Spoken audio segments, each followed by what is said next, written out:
सोचिए अगर आपको पूरा देश समुद्र में डूबने वाला हो। ये कोई फिल्म नहीं बल्कि एक देश की आज की हकीकत है। 2050 तक दुनिया के 80 करोड़ लोग ऐसे तटीय इलाकों में रह रहे होंगे जिन पर डूबने का खतरा है। क्या हम तैयार हैं उसके लिए? वैज्ञानिकों ने चेतावनी दी है कि 2021 तक इस देश का 95% हिस्सा पानी के नीचे होगा। जिंदा रहना नामुमकिन। अपने डूबते घर को बचाने के लिए 80% से ज्यादा लोगों ने अपने ही देश को छोड़ने के लिए आवेदन किया है। सोचिए कितना दर्दनाक होगा।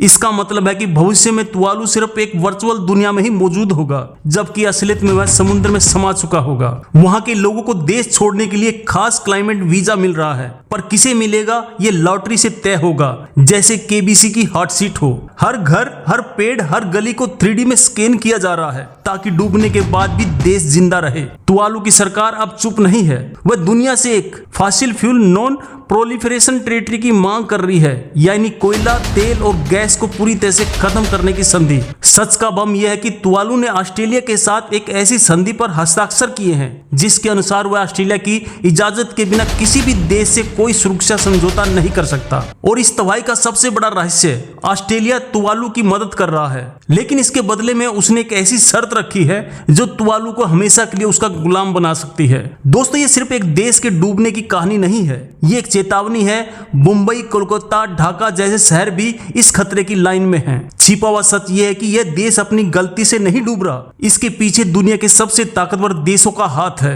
दोस्तों, यह संभव है पर सच है, हम इतिहास की उस पीढ़ी पर हैं जो इस तबाही को रोक सकती है या फिर इसे देखकर नजरअंदाज कर सकती है। चुनाव हमारा है। ऑस्ट्रेलिया का डायरेक्ट सीक्रेट यह है कि वह इस मदद के जरिए प्रशांत महासागर में चीन के बढ़ते प्रभाव को रोकना चाहता है। यह मदद नहीं, एक राजनीतिक चाल है। आपने कभी एक डूबते हुए देश के लोगों का दर्द महसूस किया है? उनकी हर सुबह इस डर से शुरू होती है कि आज उनका घर बचेगा या नहीं। ये देश है तुवालू, प्रशांत महासागर का एक छोटा सा वर्ग जो अब नरक बनने की कगार पर है।